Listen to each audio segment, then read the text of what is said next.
여러분, 날이 너무나 더우니까 욕 나오는 더위 같아요. 하도 더운데 여러분께도 오셔서 함께 예배자가 된 것 기쁘게 생각합니다. 사람들이 살아가면서 듣기도 하지만 가끔은 스스로 말하는 이런 말들이 있거든요. 그 말이 어떤 말이냐? 죽음에 대한 이야기입니다.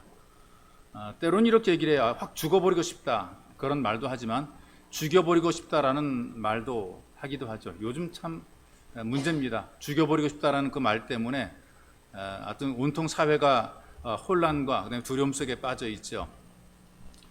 남들은 잘만 죽는데 도대체 저 인간 왜 안 죽냐? 이제 뭐 그런 속으로만 생각하는 그런 사람도 있기도 하고요. 그리고 또 실제로 본인들이 겪을 때 너무나 억울한 일을 당하게 되면 죽고 싶어요. 그냥 확 죽었으면 좋겠다. 기대했던 일들이 실패해도 죽고 싶다고 얘기하는 분들이 있고요. 그리고 또 어떨 때는 앞날이 막연할 때 있지 않습니까? 나 어떻게 살지? 그런 생각이 들게 되면 차라리 죽는 게 낫지. 이제 그런 마음을 가지고 또 사람들에게, 가까운 사람들에게 차라리 죽고 싶어, 이제 그렇게 얘기하는 경우들이 있죠. 이게 실제로 실행되기도 하고요. 한국 청소년 개발원이라는 단체가 있어요. 거기서 600명의 학생들을 대상으로, 중고등학생 대상으로 설문을 조사했어요.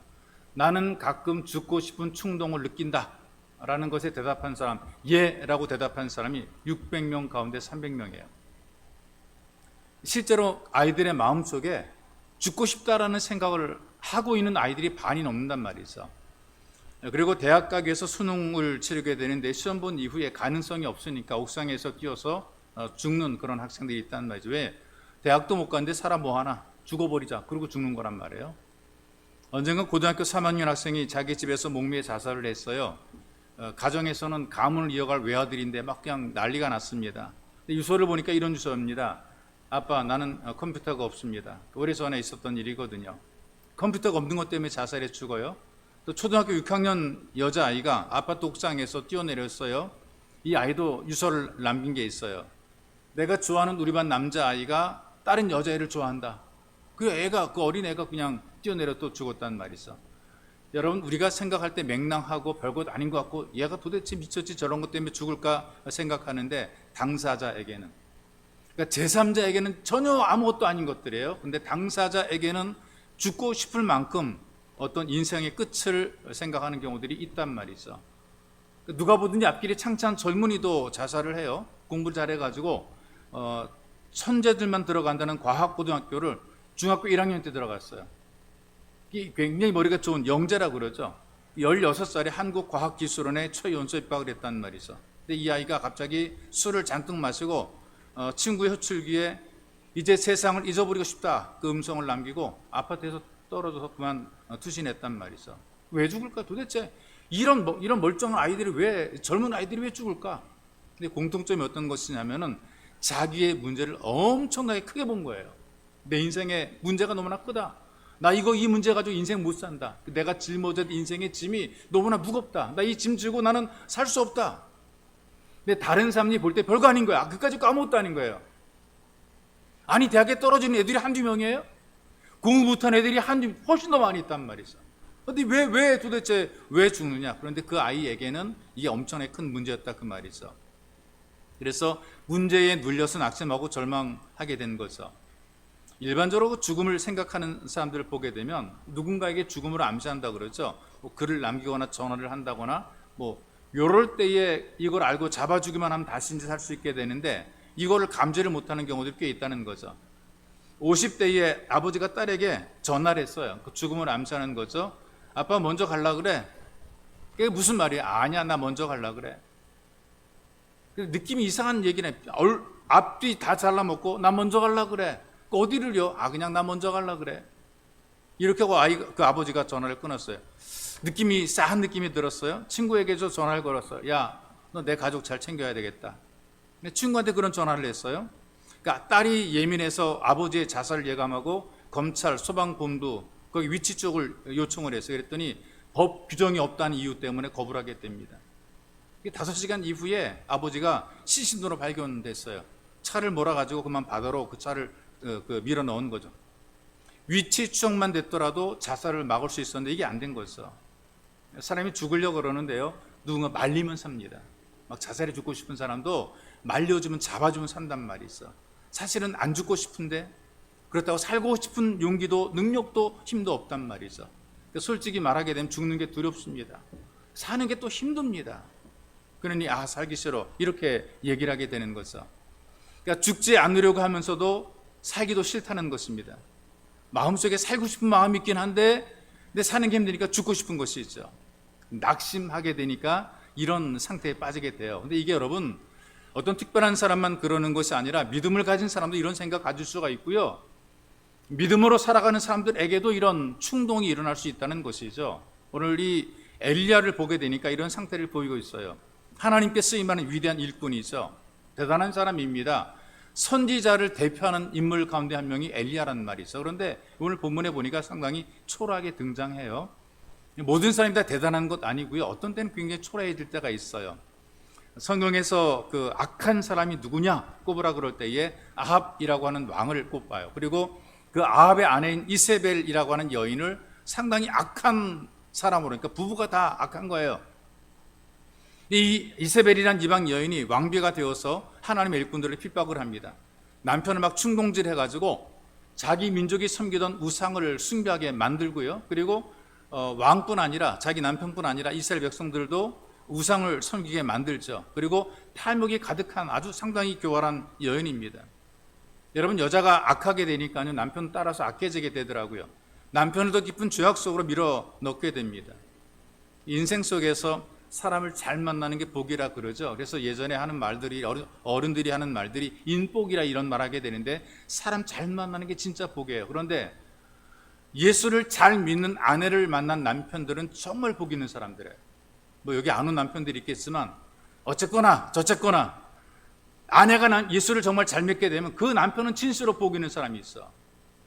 여러분, 예수를 잘 믿는 아내입니다. 대충 믿는 아내가 아니라 잘 믿는 아내인데요, 이런 남편이 복 있다 그 말이 있어. 이런 아내가 교회 간다 그럴 때에 말리는 남편은 이거 진짜 미련한 밥통 같은 남자란 말이 있어. 생각해 보세요. 믿음 좋은 그 아내가 교회 와서 누굴 위해 기도하냐 말이죠. 누굴 위해, 무엇을 위해 기도하냐 그 말이에요. 믿음 좋은 그 아내가 교회 오게 되면 남편 잘 되라고 기도하죠. 조금만 더 생각해 보세요. 남편의 사업, 남편의 직장, 이거 잘 되라고 눈물 콧물 흘려가며 기도하죠. 자식 잘 되라고 간절히 기도하죠. 우리 가정이 복 있기를 기도하죠. 아내가 이렇게 교회 와서 남편에서 가정에 기도하니 이런 아내를 왜 교회 가는 걸 왜 못 가게 막느냐 그 말이에요.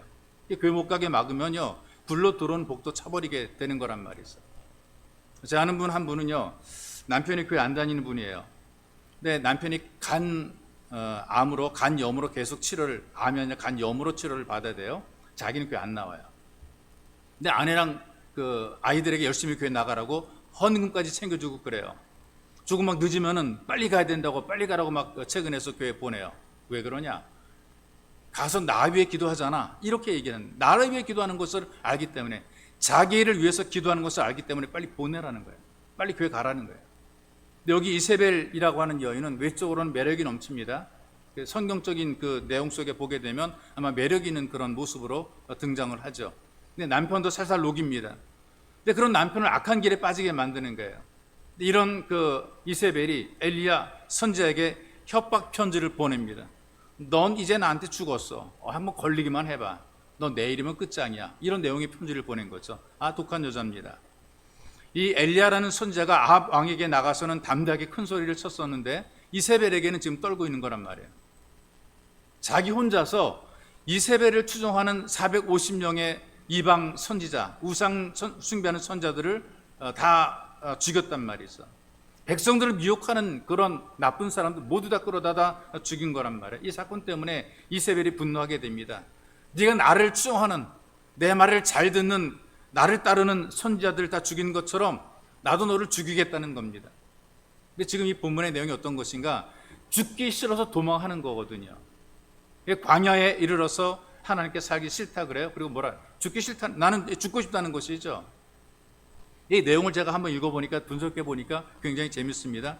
죽기 싫어서, 이세벨이 죽인다 그러니까 죽기 싫어가지고 죽을 고생에 도망해요. 도망해 와가지고 뭐라 그래요? 죽겠다는 거예요. 그럼 뭐하러 도망을 해요? 그냥 거기서 죽지. 이게 죽겠다는 사람이 또 음식을 갖다 주니까요, 일단 먹어요. 그걸 다 드시고 또 죽겠다고 또 자리에 눕는다 그 말이죠. 이게 바로 엘리야의 모습이라는 겁니다. 엘리야가 지금 죽고 싶은 심정이 된 거죠. 다 일을 포기해버리고 의욕도 상실해버리고 낙심한 상태란 말이에요. 우리가 볼 때, 제3자가 볼 때, 그 여자에게 쫓겨가지고 죽으려고 그래? 여태까지 한 게 뭐냐? 남자가 그 꼴이 뭐냐? 그런데 당사자에게는 또 다른 거예요. 여러분, 제가 말씀드리지만 제3자인 사람들이 바라보는 것과 당하는 당사자가 느끼는 것은 다르다 그 말이 있어. 지금 이 엘리야에게는 이게 심각한 문제라 그 말이에요. 자기 생명의 위협을 지금 느끼는 거라 그 말이 있어. 그래서 낙심을 하게 될 때에 사람들이 어떤 일 하지 않고 자꾸 주저앉게 되고요, 하기 싫어하게 되고요, 죽겠다고 누워버리는 경우들이 굉장히 많이 있습니다. 여러분, 이것이 엘리야의 상태인데, 근데 이럴 때 우리가 어떻게 살아가느냐? 사람들이 환경이나 조건 때문에 무너지거나 실패하거나 잘못되는 것이 아니고요, 언제 잘못되고 언제 무너지게 되느냐? 마음의 태도와 삶의 태도가 잘못될 때 무너지게 돼요. 환경이 아무리 힘들어도 내가 저걸 극복해내겠다라는 마음의 태도와 삶의 태도를 가지게 되면 이겨낼 수가 있는 거죠. 그런데 마음의 태도가 잘못됐으니까, 낙심과 절망의 태도를 가지게 되니까 무너지게 되는 거죠. 그런데 이 엘리야가 바른 태도를 갖지 못했기 때문에 지금 낙심하고 실망하는 거라 그 말입니다. 자, 보십시다. 믿음의 눈으로 바라보는 태도를 갖지 못했기 때문에 지금 이 엘리야가 흔들리는 거예요. 3절의 말씀 보니까 이 형편을 보고 일어나 자기 생명을 위하여 도망하여 그랬단 말이 있어. 그 엘리야가 뭘 봤느냐? 자기가 죽게 될 거라고 하는 부정적인 문제, 부정적인 환경을 보게 된 거죠. 지금 엘리야가 현실을 지금 잘못 보고 있는 거예요. 살 길이 훨씬 더 많음에도 불구하고 지금 죽을 길을 바라보고 있는 것이란 말이에요. 하나님께서 그에게 능력을 주어서 450명의 이방 선지자를 죽이고 하나님의 능력으로 살아남게 만들었다면 하나님이 그를 살게 만들어 주지 그를 죽게 만들 게 아닐 터인데, 근데 지금 이 엘리야가 바라보는 것은 이세벨만 지금 바라보고 있어요. 악하다고 소문난 이 여인만 바라보는 거란 말이죠. 하나님의 일꾼을 많이 죽였단 말이에요. 근데 이런 여자가 엘리야에게 얘기를 합니다. 너 걸리면 죽는다. 그런 말을 듣고 이제나 죽었구나 생각한 거죠. 소위 말하는 자라보고 놀란 것은 소뚜껑 보고 놀란다 이렇게 얘기를 하게 되는데, 엘리야가 죽을 상황이 아니란 말이 있어. 그 당시 많은 백성들이 엘리야를 지지해주고 있던 거예요. 왕이 민심을 잃게 되니까 반란이 나서 왕을 갈아치우던 그런 시기란 말이에요. 어떤 왕은 7일 동안 왕노릇했어요. 그러다 암살당해서 어떤 왕은 한 달 동안 왕노릇하다가 암살을 당했어요. 가장 길게 간 왕조가 89년이라 그 말이에요. 그러니 백성들이 다 엘리야를 지지해 준다면 지금 이 엘리야가 죽을 이유가 전혀 없죠. 이세벨은 오히려 종이 호랑입니다. 발톱 빠진 독수리란 말이에요. 겁만 주는 그런 상태에 있는 거란 말이죠. 지금 죽을 만큼 불리하잖아요. 근데 겁주는 이세벨에게 놀라서 이세벨만 바라보고 하나님을 바라보지 못하는 거란 말이에요. 하나님께서는 말씀 한마디로 3년 동안 비를 내리지 않게 하시다가 한 줌의 밀가루와 한 방울의 기름으로 3년간을 살게 하신 능력의 하나님이시고, 이걸 자기가 처음 했단 말이죠. 하늘의 구름을 다 끌어모아서 비를 내리게 하신 분이 하나님이십니다. 이 전능하신 하나님의 능력을 누가 처음 했느냐? 자기가 체험을 했단 말이에요. 그럼에도 불구하고 이 하나님에 대한 확신을 가지지 못하고 있는 것이죠. 문제를 풀어가시는, 모든 문제를 풀어내시는 하나님을 바라보지 못한 거예요. 그렇다면 이런 일들이 우리들에게도 동일하게 있단 말이죠. 평소에는 잘 믿는 것처럼 보이는데요, 위기를 만나게 되면 사람이 갑자기 무너지는 경우들이 많아요. 하나님을 못 보는 경우들이 많고 문제만 크게 보이는 경우들이 있단 말이죠. 우리가 믿음이 좋다 그래도 문제를 만날 때에 그때 거기서 이제 그 사람의 실제의 문제가, 실제의 신앙이 드러나게 되는 거죠. 우리들의 삶에도 마찬가지로 부담스럽고 두렵게 다가오는 문제들이 있단 말이에요. 여러분들이 지금 이런 생각하죠. 나는 죽고 싶은 생각 전혀 없거든요. 열심히 살 거거든요. 앞으로 오래오래 살 거거든요. 나 100살도 넘어 살 거거든요. 장담을 막 하시게 되는데요, 앞으로 살아가면서 수많은 문제들, 죽고 싶다는 그 문제를 만나게 될 것입니다. 그런데 아무리 죽고 싶은 일들을, 문제를 만나더라도 절대는 죽지 말라 그 말이죠. 싫어도, 살기 싫어도 살아야 되는 것, 이게 우리의 사명이고 우리가 감당해야 될 일이란 말이죠. 그래서 여러분, 아무리 문제가 많더라도 어려운 문제를 바라보기보다 주님을 바라보는 것입니다. 그러니까 우리가 어떻게 바라보느냐에 따라서 이 문제가 풀어지기도 하고 문제가 꼬이기도 하는 거예요.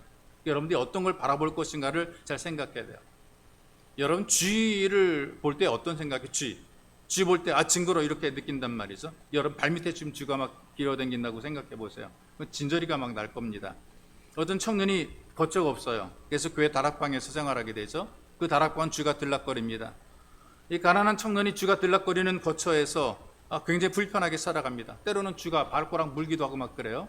근데 어느 날부터인가 이 주가 눈에 귀엽게 보이기 시작하는 거죠. 아니, 이 사람이 일부러 귀엽게 본 겁니다.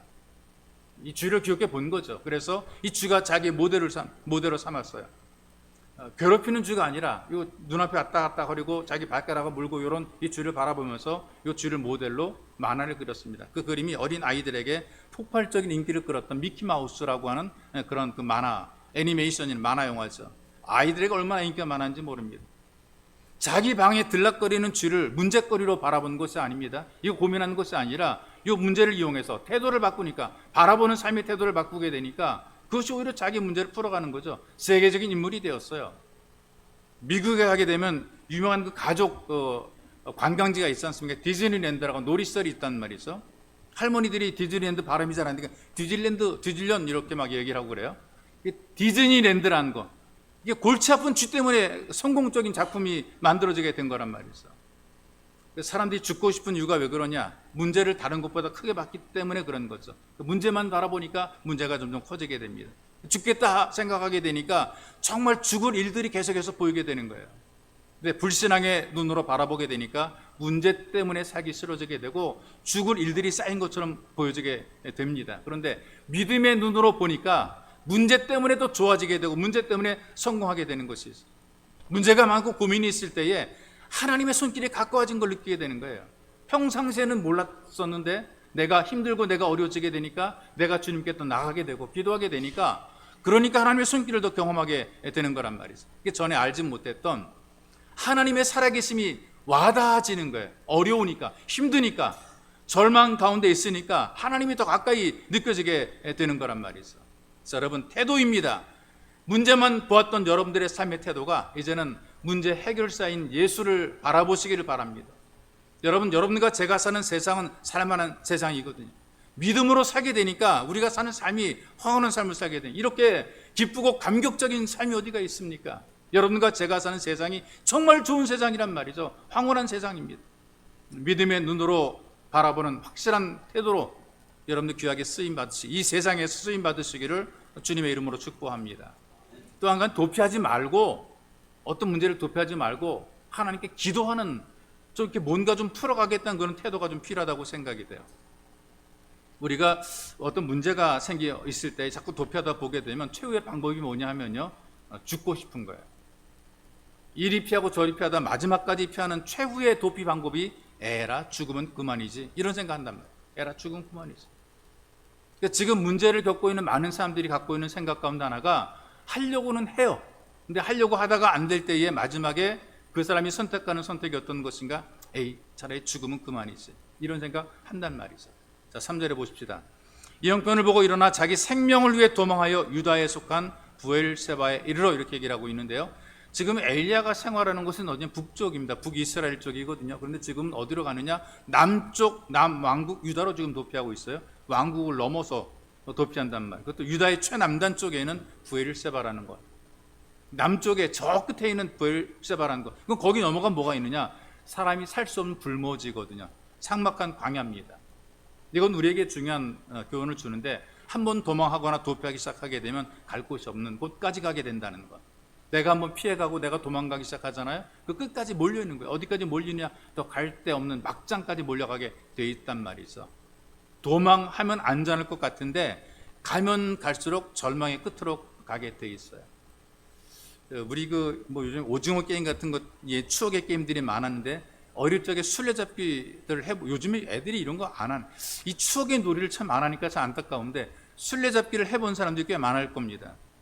술래가 돼서 찾아보기도 하고, 어떤 술래를 피해 숨기도 했던 그런 경험도 있을 터인데요. 불안할 때가 있어요. 제일 처음에 가위바위보를 해서 술래를 정할 때 자기가 술래가 될까봐 불안하니까 이기려고 길을 써서 가위바위보를 해서 이기려고 그런단 말이죠. 그런데 일단 놀이가 시작이 되잖아요. 놀이가 시작이 되게 되면 누가 더 불안하냐? 숨는 사람이 불안한 거예요. 술래가 불안한 게 아니라 숨어 있는 사람이 더 불안한 거죠. 그래서 몰래 장독 속에 들어가서 쥐도 긋듯이 장독 뚜껑을 덮고 숨어 있어요. 근데 갑자기 뚜껑 확 찾았다 그럴까봐 놀라가지고 그냥 아주 그냥 마음 졸이면서 고기 쪼그리고 있는 거란 말이죠. 언제까지? 못 찾겠다 꾀꼬리 할 때까지 고기 숨어 가만히 있는 거란 말이죠. 불안하니까 이 잘 못 나오게 돼 있어요. 청년들이나 학생들을 데리고 수련회를 가게 되잖아요. 밤이 깊어지면 아이들이 잠 안 자고 두런두런 나와서 얘기도 하고 그래요. 이런저런 얘기를 많이 할 때 이 여름 밤에 그 남양 특집 있지 않습니까? 무서운 얘기들을 막 늘어놓고 막 그런단 말이죠. 근데 무서워하는 애들은요 안 들으려고 등을 돌리고 있어요. 등을 돌리고 앉아 있단 말이죠. 근데 무서운 얘기를 막 이 사람이 했다 저 사람이 했다 막 한단 말이에요. 그런데 등을 돌리고 있으면 더 무서워요. 등 돌리면 더 무서운단 말이죠. 말하는 사람을 쳐다보고 있는 게 덜 무서운 거예요. 이게 무서운 얘기를 해도 그 무서운 얘기 하는 사람을 쳐다보고 있어야 덜 무섭지. 등을 돌리고 무섭다고 등 돌리고 이러고 쪼그려 있으면은 이러면 놀라 자빠지단 말이에요. 등 돌리고 있으니까 놀라 자빠지게 되죠. 이런 일이 만들어져요. 그래서 등 돌리는 것이 아니라 맞서야 되는 거예요. 맞서고 눈을 부릅뜨고 쳐다봐야지 안 보고 있으면 더 무서워지게 되는 거란 말이죠. 이게 문제를 도피하게 되면 계속 도망가는 거예요. 여러분 성공한 사람들 보세요. 어려운 문제를 피해 도망간 사람들이 아니라 문제를 붙잡고 끝까지 물고 늘어지고 문제와 맞서 도전하고 그래서 문제를 풀어간 사람들이죠. 왜 안 죽고 싶었겠습니까? 왜 그런 절망의 마음이 왜 안 들었겠어요? 그런데 다시 일어나 도전하는 것이죠. 끝까지 힘들게 도망가서 망하게 되면 이중고생이란 말이죠. 망해도요 해보는 데까지 해보다가 망하는 게 낫지요. 끝까지 해보지도 않고 도망가다 망해보세요. 얼마나 더 창피한가. 이 사람들이 쫓아오지도 않은 그런 문제를 피해서 미리 도망하죠. 그러다 자기가 스스로 쓰러지는 경우들이 많아요. 예를 들면 이런 거거든요. 성경에 골리앗 여러분 잘 알죠? 그 블레셋의 아주 굉장히 거대한 그 거인이고 장군입니다. 성경의 표현에 의하게 되면 어릴 때부터 그는 용사였다. 용사였다는 그 말은 전쟁터에서 잔뼈가 굵었다 그 말이거든요. 이 사람이 이스라엘에게 문제거리고 골칫거리란 말이죠. 군인이든 민간인이든 이스라엘 사람들이 골리앗만 나오면은 도망하는 거예요. 골리앗만 등장하면 도망하는 거란 말이죠. 근데 제가 그 전쟁상을 제가 가만히 들여다보게 되니까요. 골리앗이 창칼 들고 싸웠다는 그런 기록은 없네요. 등장했다는 기록은 있어요. 그게 뭐 창틀이 배틀채만 하고 방패를 든 사람이 따로 있고 그런 거 설명했는데 골리앗이 나가서 몇 명을 죽이고 골리앗이 창을 어떻게 휘두르고 방패를 어떻게 막아내고 이런 기록은 없단 말이죠. 골리앗 등장했다. 그 뭐하냐 나와가지고 큰 소리만 치고 있어요. 비켜라! 안 비키면 죽는다! 이 말만 하고 있는데 이 말 듣고 쫄아가지고 다 도망가버리고 마는 거란 말이에요. 이스라엘이 여기에 한 번도 붙어서 싸우겠다는 생각을 하지 않고 협박만 하고 있는데 그냥 도망가. 겁먹고 다 도망가 버리는 거란 말이죠. 우리에게 다가오는 문제가 다 그런 것들이에요. 실제로 우리를 뭐 무너뜨리는 것들이 아니라 얼마나 밀고 나가면 충분히 이길 수 있는데 여기에 쫄아가지고 스스로 도피해 버리는 거란 말이죠. 이스라엘이 지금 그런 거예요. 싸우려고 그러지 않고 저럼 때문에 죽겠다라고 도망갑니다. 근데 누가 등장하느냐? 솜털이 뽀송뽀송한 청소년 애송이 이 다윗이 국가대표로 등장하잖아요. 능력 있는 군인도 아닙니다. 사람을 죽이는 전쟁터의 경험도 없습니다. 문제 어떻게 해결하느냐? 하나님이 한 믿음이라니까요. 하나님은 살아계신다. 하나님께서는 하나님 백성들을 돌보시고 지켜준다라는 그 믿음을 가지고 나간 거란 말이죠. 골리앗을 피해 도망가는 사람들에게는 이 골리앗이라는 존재가 대단하고 무서운 존재예요. 이거 너무나 버거운 존재, 이거 상대하기 없는 무거운 문제란 말이죠. 근데 믿음으로 나가는 다윗에게는 어떻게 보일까요? 물맷돌로 골리앗을 맞추려고 그럴 때에 덩치가 큰 거인이니까 맞추기 좋은 뼈적이죠. 조그만 게 아니라 크니까 훨씬 맞추기 좋단 말이죠. 감당하기 어려운 문제가 있을 때에 에라모르겠다 도피하지 말고 하나님 향해서 간절히 기도하시기 바랍니다. 하나님께서 그 문제를 해결할 수 있도록 여러분들을 도우십니다. 여러분들을 낙심시키는 문제 때문에 살맛이 안 날 때가 있을 거예요. 직장과 사업의 문제 때문에 쫓기는 경우들이 있습니다. 부부의 문제 때문에 또 자녀의 문제 때문에 복잡해서 피하고 싶은 그런 환경과 조건이 만들어질 때도 있죠. 우리 가까운 그 교장 목사님 한 분은 어느 날 번개 모임 하자고 카톡에 올렸어요. 빨리 좀 만나자고. 그래서 사모님 모시고 가야 되느냐 그랬더니 모시고 오라는 거예요. 또 뭔 일인가 해서 갔어요. 갔더니 이런저런 얘기했는데 다들 혼자 나와서 앉아 있어요. 왜 그런가 그랬더니 집에 문제가 복잡하대요. 사람들이 많이 온 거예요. 그래가지고 자기가 거기 있으면은 심부름 막 할 것 같아. 지금 도피 나온 거예요. 그분을 불러낸 거예요. 문제가 많다고 피하면서 우리 보고 막 오라고 그 단톡에다가 그 번개 모임을 만들어낸 거란 말이에요. 피하고 싶을 때가 있는 거예요. 문제가 많으니까 아주 집안에서 좀 나오고 싶은 그런 때, 조용히 좀 빠져나오고 싶은 그런 때가 있는 거라 그 말이죠. 사람과 사람 사이 때문에 관계가 안 좋아져서 여기 때문에 쫓기고 틀어지는 그런 경우들이 있어.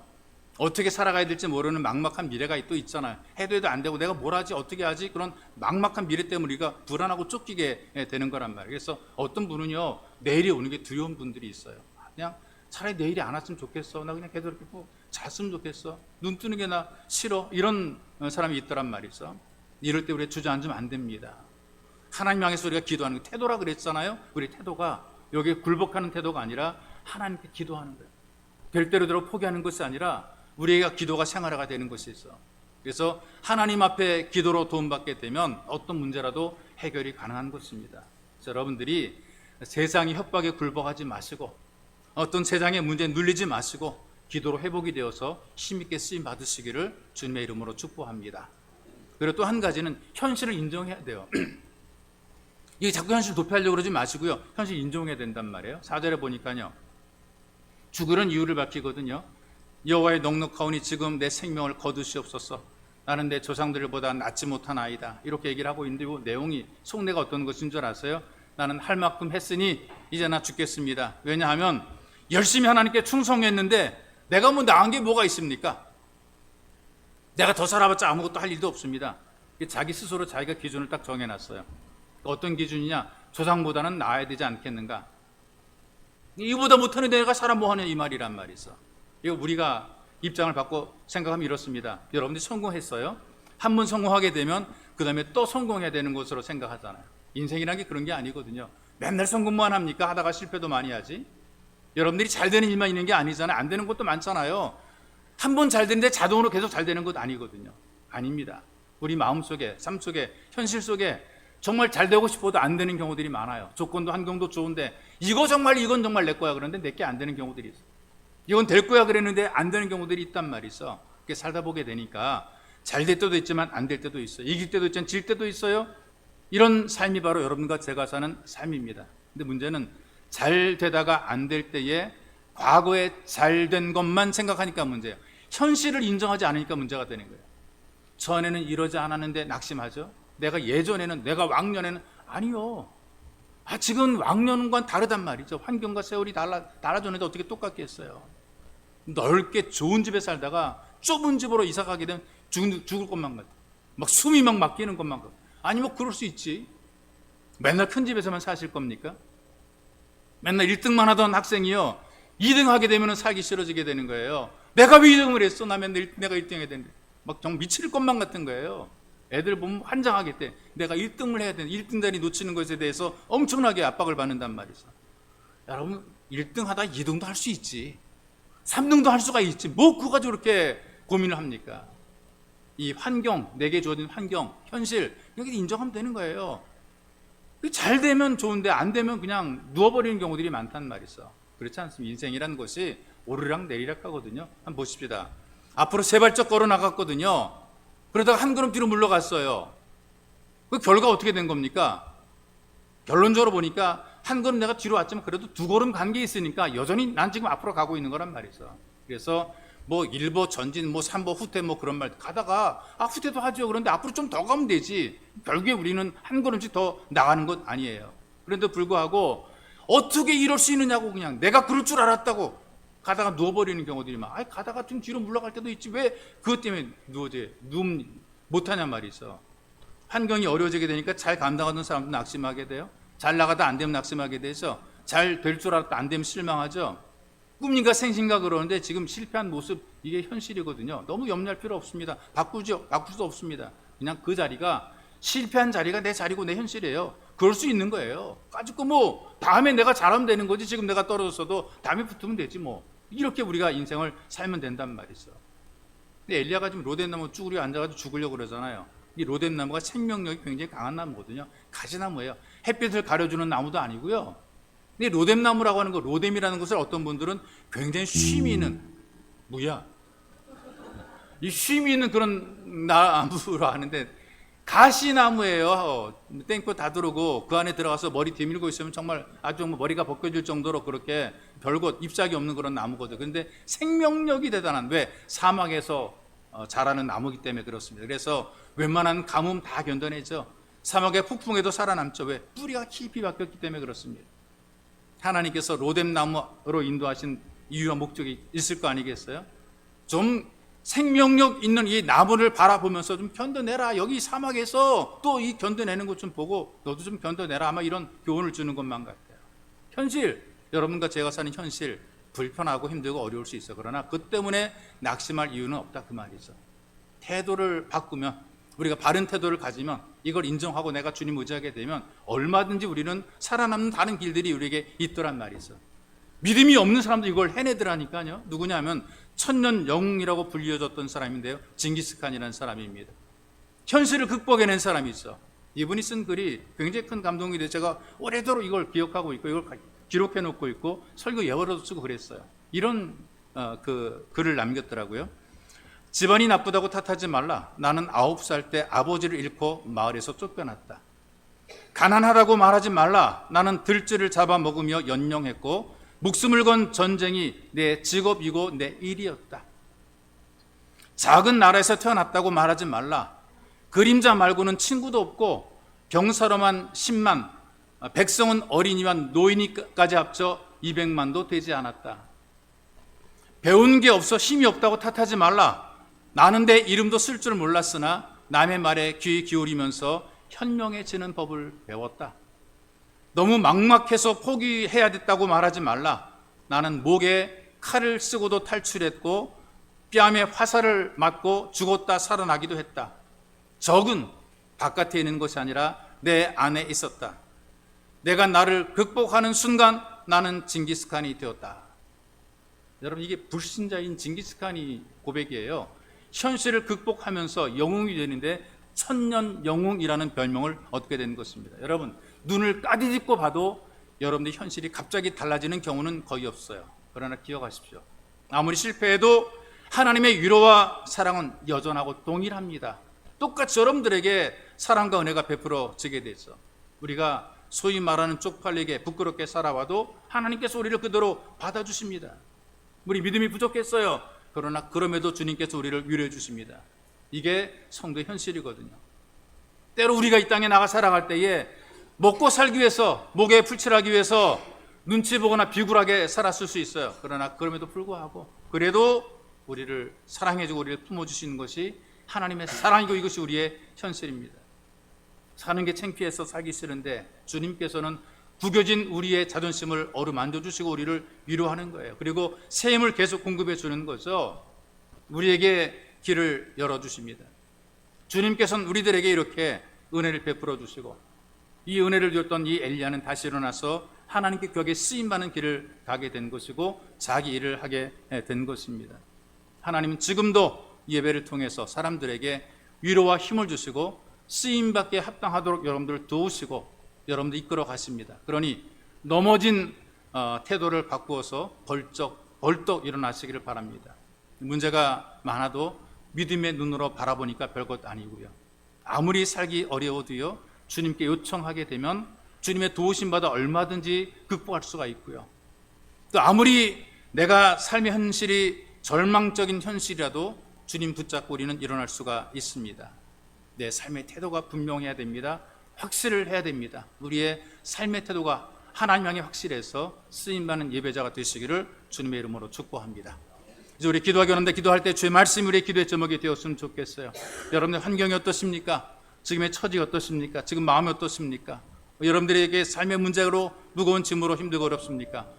믿음의 눈으로 바라볼 수 있도록 주님 우리에게 은총을 더하소서. 내 인생은 내 삶의 태도가 믿음의 눈으로 바라보는 태도가 되게 도와달라고 간절히 기도하시고요. 살기 어렵습니까? 그러나 그럼에도 불구하고 내가 주님께 도움을 요청해서 내가 이기며 극복해 나가리라 여러분들이 간절히 기도하기 원합니다. 절망적인 환경입니까? 답답합니까? 막막합니까? 그러나 주님이 함께 하시기만 하면 나는 주님과 주님의 손을 붙잡고 일어설 수 있으리라. 이런 삶의 태도를 분명히 하면서 하나님께 쓰임받기를 간절히 기도할 시간 함께 간절히 기도하기 원합니다. 기도하겠습니다. 살아계신 아버지 고맙고 감사합니다. 우리에게 은혜를 베풀어 주시고 우리를 도우셔서 이 무더위에 욕 나오는 무더위에 우리를 불러주시고 예배자가 되게 하시니 하나님 고맙고 감사합니다. 여기에 우리가 있습니다. 여기에 왔습니다. 우리를 붙잡으시는 좋으신 하나님 아버지, 하나님의 은혜와 능력이 이 예배의 자리에 넘치게 부어지도록 주님 도와주시옵소서. 우리가 사는 삶의 현실이, 우리가 사는 세상의 모습이 문제가 많습니다. 그러나 주님, 문제가 많음에도 불구하고 우리가 내 태도를 분명히 할 때에, 믿음의 눈으로 모든 것을 바라볼 때에 별것 아닌 것처럼 보일 수밖에 없사오니 하나님, 우리가 미리 절망하지 말게 하시고, 미리 가슴 졸이지 말게 하시고, 미리 겁먹지 말게 하시고, 미리 주저앉지 말게 도와주시고, 우리가 도전하게만 극복하게 도와주시고 이겨내게 만들어주시고 우리 삶의 태도를 좀 더 적극적으로 바꿔갈 수 있도록 은혜를 덧입혀 주시옵소서. 우리가 살기 어렵습니다. 힘듭니다. 막막합니다. 답답합니다.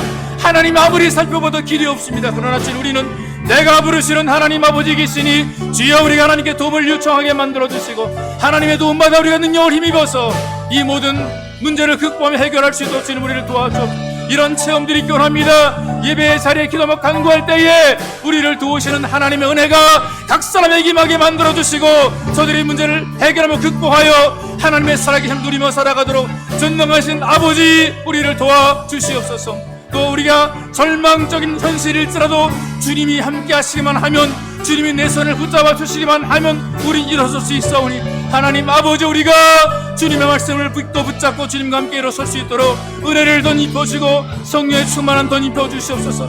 하나님, 우리에게 은총한 능력과 성령의 충만함을 더하여 주시옵소서. 여러분, 한 번 더 기도하기 원합니다. 기도할 때 여러분 개인의 문제로 기도하세요. 건강의 문제 회복시켜달라고, 사업이 주의 은혜 가운데에 평탄하게 열려질 수 있도록 직장 속에서 잘 쓰임받도록 간절히 기도하시고요. 때는 우리가 되는 일이 하나도 없는 것 때문에, 그리고 자신감의 손상 때문에 우리 자존감을 잃어버리고 무기력한 존재로 살 때가 있어. 하나님, 우리의 자존감이 하나님의 자녀라는 자존감이 회복될 수 있도록 은혜를 베풀어 주옵소서. 그래서 막막한데, 그러나 주님 이 막막함을 이겨낼 수 있는 무기력이 극복될 수 있도록 은혜를 베풀어 주옵소서. 이제 주님 향한 간절함의 태도로 회복되기를 간절히 원합니다. 여기 예배의 자리를 찾았습니다. 기도의 자리를 찾았으면 여기에서 주님, 기도하지, 내가 언제 기도하겠으며 우리가 어떻게 기도하겠습니까? 여기에서 하나님께 기도하기 원합니다. 여러분들의 문제로, 지금 여러분들이 갖고 있는 간절함으로 하나님 앞에 기도하기 원합니다. 함께 간절히 기도하겠습니다. 살아계신 아버지 하나님, 우리가 하나님의 집에 왔습니다. 아버지 앞에 왔습니다. 내 집은 만민의 기도하는 집이라 주님께 선포했는데, 만민의 기도하는 집에, 하나님의 집에 여기 와서 우리가 마음의 소원을 주 앞에 기도합니다. 문제를 주 앞에 기도합니다. 하나님의 도우심을 간절히 기도합니다. 아버지, 우리 가운데 약한 자가 있습니다. 병든 자가 있습니다. 하나님, 마음에 아픈 자가 있습니다. 마음에 상처 있고 손상된 자가 있습니다. 자비하신 하나님 아버지, 저들의 영육간의 문제가 건강이 약하며 회복될 수도 주님께서 은혜를 덧입혀 주옵소서. 저들의 육체가 건강해지게 만들어 하나님의 집에 나올 때 주님이 도우시고 인도하셔서 하나님 건강하게 죄전을 출입하게 만들어주시고 마음의 강건함으로 허락하셔서 하나님 영혼이 잘되면 같이 범사가 잘되면 강건한 복이 넘치게 만들어 주옵소서. 저들이 경영하는 사업들이 있사오니 하나님 어디 사업이 잘 될 수 있도록, 사업의 길을 열릴 수 있도록, 사업의 문제가 풀어질 수 있도록 하나님 경영을 잘할 뿐 아니라 영혼도 살아게 붙잡아 축복해 주시고 하나님 많은 거래처가 만들어질 수 있도록 은혜를 베풀어 주시고 수많은 삶이 찾아오게 만들어 주시옵소서. 직장에 몸담고 일할 때 하나님 저들의 능력 인정받게 도와주시고 저들의 실력이 향상되게 도와주시고 하나님 주 앞에 영광 되는 복이는 직장이 되게 만드시고 저들을 통해 부서가, 그 회사가 잘되게 만들어 주시옵소서. 하나님 아버지, 우리가 안 되는 것 때문에, 절망적인 환경 때문에, 조건 때문에 하나님 지금의 현실이 너무나 답답하고 막막하여서 우리의 자존감이 무너질 때가 있습니다. 그러나 우리 하나님의 자녀입니다. 하나님의 자녀의 권세를 다시 회복하게 붙잡아 주고 하시고 하나님의 자녀의 권세를 기도하며 간구하여 우리의 무너진 자존감이 회복되게 붙잡아 주고 하겠죠. 주를 향한 간절함의 태도가 되고 나면 소망합니다. 여기에 왔습니다. 예배의 자리를 찾았습니다. 여기서 기도한 우리 하나님 아버지, 우리 마음을 하시는 하나님, 우리의 기도를 들어주시고 우리의 문제를 해결해 주시고 우리를 붙잡아 주시고 우리를 치유해 주시고 우리를 해결하여 주시옵소서. 용기 백배하게 만들어주시고 담대하게 도와주시옵소서. 살아계신 아버지, 우리가 주 앞에 왔사오니 여기에서 하나님의 은혜를 힘입고 용기 백배하여 세상에 나가 능력 있는 하나님의 자녀로 쓰임받도록 이끌어 주옵소서. 보배로 오신 예수님의 이름으로 기도하옵나이다. 아멘.